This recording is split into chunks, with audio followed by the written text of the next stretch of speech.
Welcome back, guys. Well, it's time to see and be seen. Project ICU has a mission to see women take ownership of their lives. To tell us more about this incredible project today, we have co-founder and executive director Mercy Tucker and 15-year-old Addison Ginther, supporter of the project. And you wouldn't even think Addie was 15 with all the work she's been doing. Ladies, thank you so much for being here this morning. Thank you for having us. Of course, of course. Okay, so Mercy, I want to start with you. Tell me all about Project ICU. This is something really incredible that you guys are doing. Yes, so Project ICU is a 501c3 nonprofit organization. We got our start in 2009 in the Dominican Republic. Wow. And did work there, and then we moved and expanded the work to Denver in 2013. Okay. We have always been about women. We start and focus with women because we have seen that when a woman's life changes, it changes everything around her. Yes. You know, there is that whole adage that they say that, you know, you give a man a fish, he eats for a day. You teach a man to fish, he, you know, will fish for a lifetime, eat for a lifetime. But they say that you teach a woman to fish and the whole community learns how to fish. I like that. And so this is really what it's about, is we're seeing that when women take ownership, they make sure that that happens for everyone else. So we actually have an initiative that's in the Dominican Republic, and there's a center there, an empowerment center for women, running and operating by local leaders. And then there's also a house here called Te Veo House, which means I see you in Spanish. Okay. And it's a house for women coming off the street, out of incarceration, out of sex trafficking. And then there's our most recent initiative that is called Shared Power, and that's the one that Addie has come alongside us. Oh my goodness. To see happen. Yeah, you guys are doing a little bit of everything. This is so great. So tell me a little bit more, Mercy, about Shared Power, and then Addie, I'm going to come to you to tell me about it too.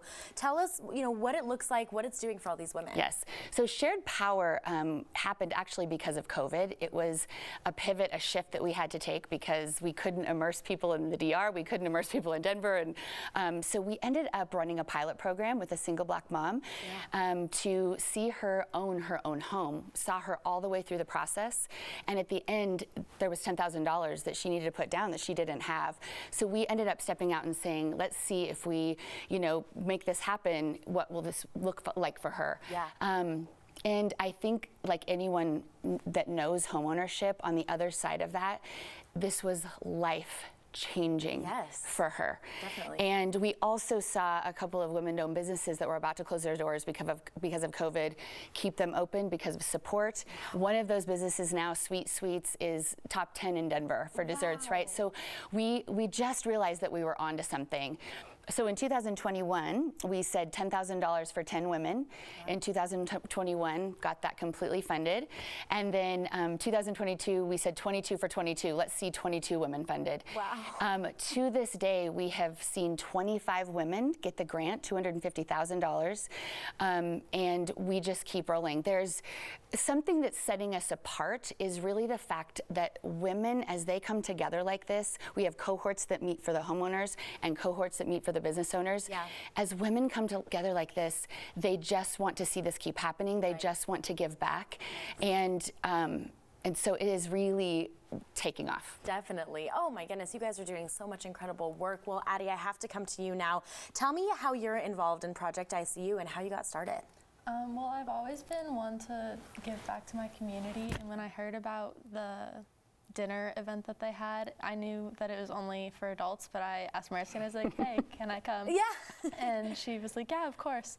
And then just hearing the women's stories and seeing them give back because they believe so much in this program was really inspiring. So I knew that I had to do something to step in and help.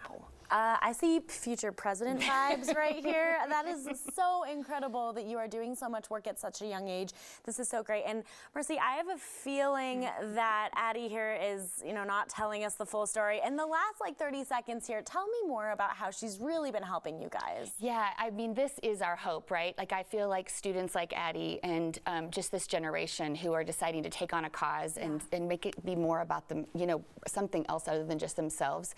It really is where our hope is. And what she's doing is actually a part of how we're raising funds, and she's a captain. Yeah. And so what Addie's doing is she's said yes to raising $10,000 this year to see a woman either, you know, move into a home or a women-owned business get supported. Yes. And she's doing that by being here today, by getting the word out, by making sure people are aware that this is a way that they can give back too. Incredible. Well, again, the future of work like this is right here, Addie, and what you're doing. And Marcy, thank you so much again, both of you, for being here and for all the work you're doing to help these women. It's so inspiring. Thank you. Thank you. Thank you. Of course, guys. All right. Well, you can find out more about Project ICU and how you can get involved. There's plenty of ways to do so, guys. So just head to projecticu.org.